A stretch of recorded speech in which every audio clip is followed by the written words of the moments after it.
Добрый день, уважаемые друзья! Добрый день всем, кто вместе с нами сегодня слушает этот вебинар.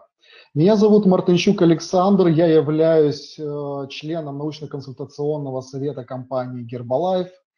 Я представляю Украину, и я постараюсь, чтобы сегодня мы вместе обсудили очень важный, очень интересный и очень нужный нам всем продукт. Речь пойдет о бета-харте. Для того, чтобы разобраться с этим продуктом, мы должны сначала с вами проговорить основные вопросы и расставить все по полочкам. Потому что моя сегодняшняя задача заключается в том, чтобы по возможности ответить на все ваши замечания, на все ваши вопросы, пожелания, мысли и постараться разложить это таким образом, чтобы потом их просто не осталось. И чтобы это сделать, я предлагаю начать с холестерина. Термин или слово холестерин известно практически каждому. Но что об этом нужно знать? На самом деле вопросы или проблемы с холестерином, они, несмотря ни на что, очень распространены во всем мире. По данным Всемирной организации здравоохранения, повышенный уровень холестерина в крови регистрируется более чем у 50% населения в целом по европейскому региону. Но это не значит, что у нас с вами в Украине или в Казахстане мы как-то сильно отличаемся в лучшую сторону. Вы видите, по данным статистики, особенно в городах, там, где максимальная скопленность населения, там, где людей живет больше всего, распространенность этого вопроса и тенденция повышения уровня холестерина достигает максимальных значений.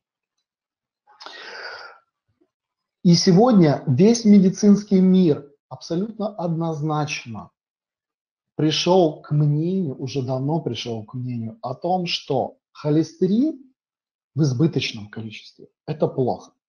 Почему я говорю в избыточном количестве? Для этого нужно разобраться вот с этой информацией. Ведь в норме, если мы сделаем анализ крови, мы увидим, что у каждого из нас в крови холестерин присутствует и практически всегда. Но мы говорим, что плохо – это когда этот показатель выходит за определенное значение, установленное медицинскими организациями данной конкретной страны. Эти данные могут несколько отличаться, но они всегда присутствуют на том бланке, который вы получаете в виде результатов анализа. Так вот, почему мы говорим, что холестерин – это не всегда плохо? Потому что если он присутствует в нормальных значениях, он выполняет огромное количество позитивных эффектов в нашем теле. Вы видите, он нужен для образования мембран, то есть оболочек нашей клетки. Он формирует их стенки и придает им форму.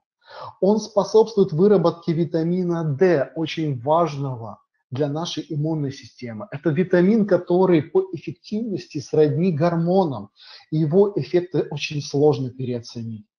Но и сами гормоны, практически все гормоны нашего тела также состоят из холестерина. Выступая и перед вами, и в медицинском сообществе, я очень часто делаю акцент на том, что холестерин еще нужен и для образования желчи. Ведь очень важным является тот момент, что когда человек худеет, этот жир, который образуется при этом, он должен куда-то деться, лишний жир, он должен вывестись из организма. И частично этот жир выходит, и он направляется в печень, и там он используется для того, чтобы и синтезировалась желчь. А мы знаем, что желчь нужна для переваривания еды. И поэтому я хотел бы еще сделать акцент на том, пользуясь случаем, что в этот момент, когда мы снижаем свой вес, нужно не только контролировать свой уровень холестерина, и об этом мы сегодня еще будем говорить, но очень важным является тот момент, чтобы желчь не застаивалась. Потому что, образуясь, она будет накапливаться в желчном пузыре, и если она не будет выходить, а выйти она может только тогда, когда мы что-то кушаем, ведь желчь – это необходимый фактор пищеварительного процесса. Если мы не кушаем, желчь застаивается и образуются камни. Это очень и очень печальное последствие неправильного снижения веса. Но помимо всей той потенциальной пользы, которую выполняет холестерин, если его значение находится в пределах нормы, этот показатель, уровень холестерина и этот жир нередко, как мы уже убедились ранее, может выходить за допустимые пределы. И тогда холестерин может оказать очень серьезную проблему. Проблему в отношении сердца и сосудов. Проблему в отношении мозга и тех органов, которые этими сосудами, благодаря этим сосудам, и кровоснабжаются. А это происходит благодаря развитию такого процесса, который называется атеросклероз. На первый взгляд, атеросклероз может казаться очень сложным названием, таким медицинским термином. Но мы сейчас с вами разберем, что он из себя представляет. И разберем максимально просто и доступно. Представьте, что в нашем теле есть плохой и хороший холестерин. Как всегда, у любого человека плохое и хорошее, оно уравновешено. Должно быть, по крайней мере, уравновешено и сбалансировано. И вот хороший холестерин, он называется липопротеидами высокой плотности, а плохой чаще всего называется липопротеидами низкой плотности. Чтобы было понятно, я приведу такой пример. Представьте, что плохой холестерин – это машина с очень неаккуратным водителем, которая перевозит по нашему телу вот этот жир. И когда он едет, эта машина едет по сосуду, происходит тряска, водитель не замечая, как он холестерин по дороге теряет.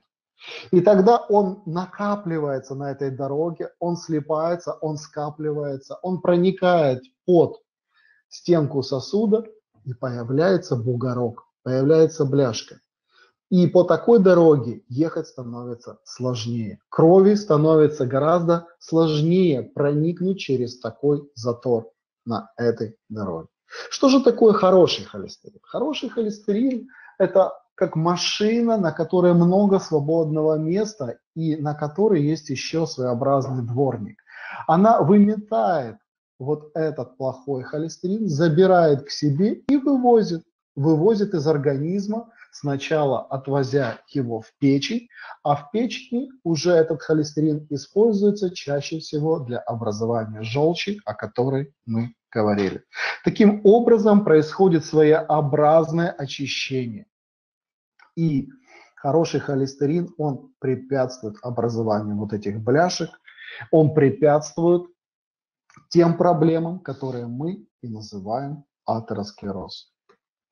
К чему же может привести атеросклероз? Вы видите перед собой 3 женщин, у которых сосуды находятся в разном своем состоянии. Сначала у каждого из нас с момента рождения сосуды являются чистенькими. Но если мы за собой не следим, плохой холестерин по дороге теряется, он накапливается, и сосуд постепенно перекрывается.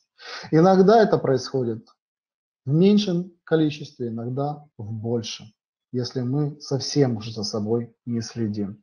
И этот процесс всегда очень быстро может прогрессировать. И вы понимаете, что всегда проще предупредить любую проблему, чем потом бороться с ее последствиями. Если данный процесс заходит достаточно далеко, то потом отмотать события назад становится очень и очень сложным, и порой уже совсем невозможно. Поэтому тут сразу хочу подчеркнуть, что мы с вами, друзья, должны работать на опережение. Так вот, чем больше закрывается просвет сосуда, тем меньше по этому сосуду проходит кровь, которая несет питательные вещества и кислород к самым отдаленным уголкам нашего тела. И естественно, что в этих условиях мы начинаем чувствовать себя все хуже, хуже и хуже, пока не обратимся к врачу и пока не получим соответствующие рекомендации. Так есть ли смысл до этого доводить? Еще раз хочу сказать, мы с вами должны работать на опережение. Хороший и плохой холестерин. Хоть мы уже о нем и сказали, но хороший и плохой холестерин – это два краеугольных камня в нашем теле, в наших сосудах, которые всегда должны находиться на одном состоянии, которые должны находиться в состоянии равновесия. Если у нас очень много плохого холестерина, но при этом много и хорошего жира, то их эффекты в каком-то смысле могут быть уравновешены. Поэтому конечная наша цель и конечная задача для того, чтобы максимально улучшить состояние наших сосудов, это уменьшить плохое и увеличить количество хорошего. По-моему, это абсолютно логичный термин и постулат. Вы знаете, сегодня все чаще и чаще сталкиваюсь с тем, что люди могут очень трепетно и бережно относиться к кому-то другому, относиться к своим вещам, к машинам, следить за состоянием своего быта, уюта, но они практически не обращают внимания и не уделяют внимания непосредственно себе. Но кто бы мог подумать, что если у тебя несколько увеличен животик, или ты просто куришь, или у тебя очень низкий уровень физической активности, или ты просто питаешься нерегулярно или неправильно, что все это, эти мелочи могут привести к повышению уровня холестерина. А даже если и так, что это может, как это может мне повредить? Вы уже, наверное, поняли, что с этого все и начинается. С этого и начинается вот вся та неприятная история, которая может закончиться походом к врачу. Поэтому я еще раз хочу сказать, что нужно всегда о себе помнить, нужно себя любить, и нужно всегда очень трепетно относиться к себе, к своему самочувствию и к своему здоровью. И люди, которые перешли 25-летний рубеж, в принципе уже должны более серьезно относиться к своему здоровью. А люди, особенно мужчины старше 40 лет и женщины старше 45 лет, уже должны периодически проверять свое состояние для того, чтобы не пропустить в том числе и данную проблему. А еще лучше просто выполнять те рекомендации, которые вы услышите сегодня, в сегодняшнем вебинаре. Как мы с вами уже убедились, всегда есть какие-то плюсы и минусы. Так и здесь. Для того, чтобы поддержать максимальную работоспособность нашего сердца, наших сосудов, нужно увеличить количество хорошего и уменьшить количество плохого. Что же может быть этим плохим? Что же приводит человека в ту группу риска, про которую мы сегодня так много говорим? В первую очередь это вредные привычки, это курение, это злоупотребление алкоголем, это высокий уровень еще и сахара, избыточная масса тела, ожирение, особенно в том случае, когда лишний вес накапливается преимущественно в области животика. То есть именно вот это состояние и говорит о метаболических рисках, одним из которых является увеличение вот этого плохого холестерина. Кроме того, данная тенденция, она усиливается с годами. То есть сам по себе возраст является предпосылкой для повышения холестерина нередко. Но очень важным является не только отсутствие плохого, то есть работа над вот этими негативными факторами. Очень важным является и то, что мы можем для себя сделать хорошего. А хорошее – это достаточная физическая активность. А что значит достаточно? Достаточно – это хотя бы 5 раз в неделю, то есть можно и 4, но хотя бы лучше, конечно, чтобы это было 5 раз в неделю, минимум по 30 минут физической активности, если она не очень высокая. Либо же, если она очень активная или интенсивная, то тогда будет достаточно и 20-минутные эпизодов. Вот такая нагрузка на протяжении 150 минут в неделю, она как раз и приводит к снижению подобных рисков. Она улучшает обменные процессы. Она способствует тому, что в сосудах вырабатывается оксид азота, который их расширяет, и о котором мы сегодня еще поговорим. Она способствует тому, что наши ткани лучше забирают энергию в виде лишнего сахара и даже жира. И кроме того, она способствует и активному, более правильному и комфортному снижению веса и поддержанию в тонусе нашего организма в целом. Это сбалансированное питание. Сбалансированное – это значит, что не только нужно следить за своим размером своих порций, за количеством калорий. Сегодня очень большой проблемой для нас является избыточное поступление сахара. Ведь из избытков сахара, которые не реализованы, не использовано для подкрепления физической активности, из этого сахара в организме образуется дополнительный жир, о котором многие из вас, конечно же, знают. И вот частично этот жир остается в крови, он является достаточно плохим, и он способствует поддержанию вот той проблемы, о которой сегодня идет речь. И он является предпосылкой для нарушения равновесия. Опять же, очень важным является проблема с солью. Сегодня очень много скрытых источников соли. Это вся консервация. И даже если мы говорим об огурцах, помидорах, квашеной капусте, мы помним, вроде бы здоровые продукты, которые мы с вами скоро, уже, я думаю, через несколько месяцев начнем активно использовать, по крайней мере, многие из вас. Мы их консервируем с помощью все той же соли. А эта соль способствует накоплению жидкости в организме. Она способствует тому, что сосуды сжимаются, повышается давление и увеличивается нагрузка и на сосуды, и на сердце. И отдельно хотелось бы несколько слов сказать по поводу непосредственно жира.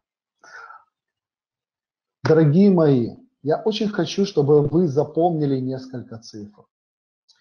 Дело в том, что вместе с едой в наше тело поступает примерно 15-20% холестерина, о котором идет речь. Остальной холестерин синтезируется, то есть образуется непосредственно у нас в теле. Так вот, абсолютно логично, что если мы говорим о том, что с едой поступает 15-20%, то примерный максимальный эффект, на который мы можем рассчитывать в плане снижения за счет каких-то диетических воздействий, изменения питания, непосредственно использования специальных продуктов, и составляет вот эти 15-20%.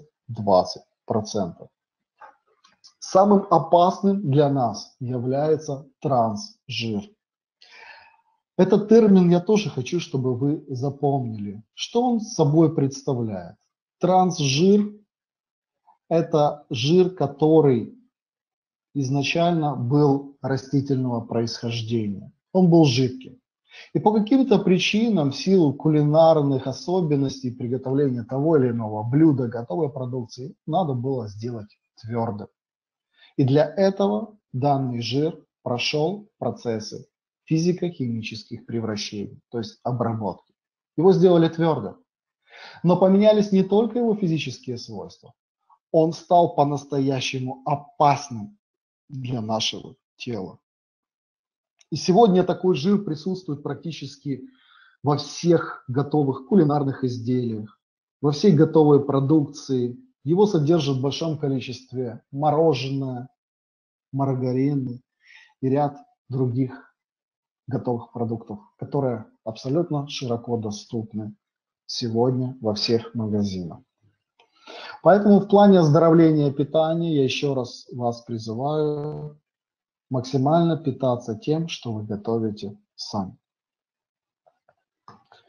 Для того, чтобы все расставить на свои места, мы уже многое с вами проговорили. Мы говорили о физической активности, о том, что нужно кушать меньше жира, меньше сахара, насыщать еду овощами, пищевыми волокнами. Для этого у нас есть несколько возможностей. И одна из таких возможностей – это новый продукт, который получил название Beta-Heart. Это продукт, который помогает нам воздействовать на избыточный холестерин, либо препятствовать его повышению. И я хочу, чтобы мы сегодня с вами разобрались в том, что он собой представляет, почему именно Beta-Heart, каким образом он работает и на что мы можем рассчитывать с его применением на практике. В основе этого продукта лежат бета-глюканы. Они представляют собой растворимые пищевые волокна, полученные в первую очередь из овса. Дело в том, что это наиболее изученный даже с точки зрения медицинского сообщества продукт с очень давней историей. По крайней мере, в Европе он разрешен к использованию еще с 1997 года. И я хочу, чтобы вы обратили внимание на то, что практически все официальные организации, ну в частности, Европейское агентство по контролю и безопасности продуктов питания, Американское агентство по контролю за лекарствами и пищевыми продуктами FDA, Министерство здравоохранения Канады и ряд других авторитетных таких организаций санкционировали официальную рекомендацию про пользу бета-глюкану для снижения уровня холестерина в дозе минимум 3 грамма в сутки. То есть все организации об этом говорят уже много и много лет. Но в данном случае я хочу, чтобы мы с вами разобрались, почему именно бета-глюканы овса, и разобрались в том, как это работает. Оказалось, что бета-глюканы содержатся не только в овсянке. Все слышали о том, что овсянка – это очень полезный продукт, который нужно кушать регулярно. И вот для того, чтобы как-то визуализировать вот этот термин, я хочу, чтобы вы представили себе такую картину. Вы варите себе овсяночку. И когда вы ее варите, образуется слизь. Так вот, бета-глюканы, растворимые пищевые волокна, это практически и есть та слизь, о которой идет речь. И вы прекрасно тогда понимаете, что овсянка не на 100% состоит из этих бета-глюканов, а именно они и оказывают максимальный эффект по снижению уровня холестерина. И поэтому, чтобы получить максимум пользы, только овсянки недостаточно, либо ее нужно использовать в очень больших количествах. И для сравнения, смотрите, в 100 граммах овсянки бета-глюканов содержится примерно 5%. А нам тот продукт, о котором мы говорим, содержит 22% на порцию. То есть разница очень существенная. Кроме того, как это работает? Почему именно бета-глюканы действительно в состоянии снижать уровень холестерина? И не только речь идет об снижении уровня холестерина. Этот продукт имеет и ряд других очень и очень полезных для нас эффектов. В чем они заключаются? Итак, смотрите. Когда в наше тело поступают вот эти растворимые пищевые волокна, содержащие бета-глюканы, они должны напитаться водой. И когда они напитываются водой, эти пищевые волокна имеют способность увеличиваться в несколько раз, образуя своеобразный гель. И этот гель, он становится очень вязким в этом случае.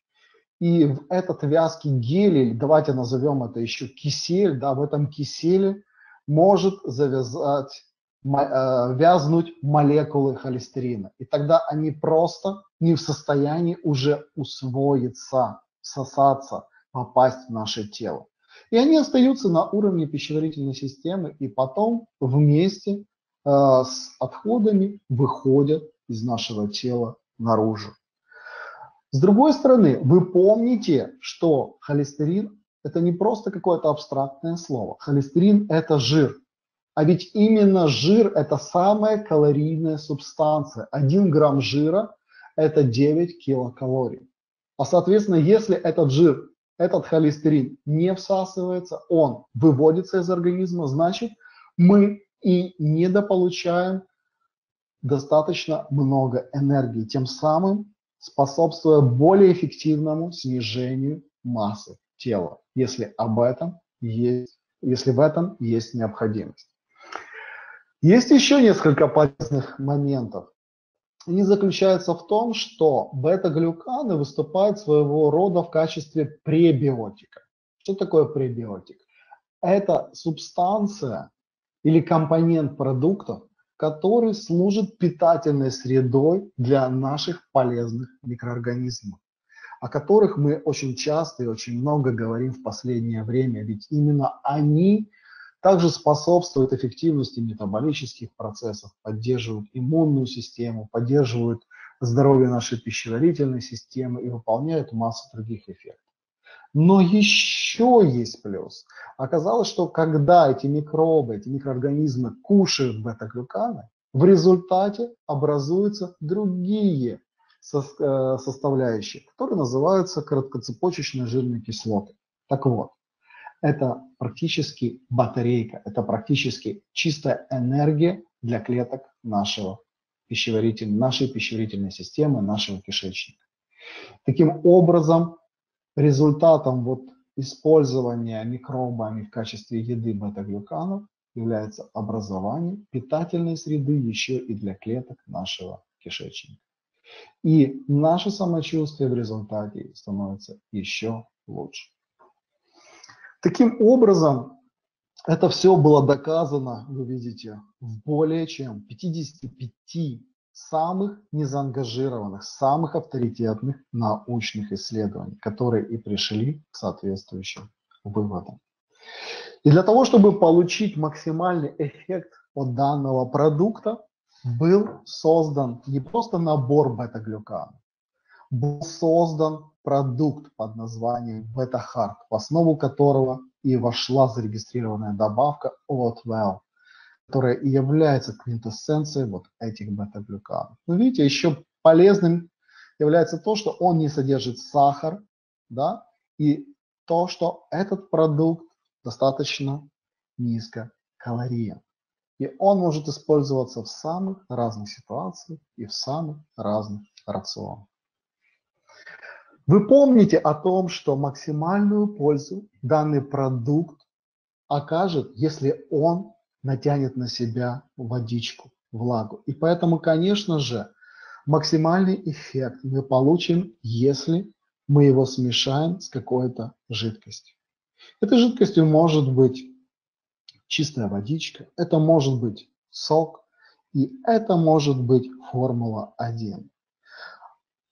В сочетании с формулой-1 бета-глюканы могут приобретать и другие свойства, более качественно насыщая, придавая это чувство сытости, а кроме того, более эффективно работая в нашем теле.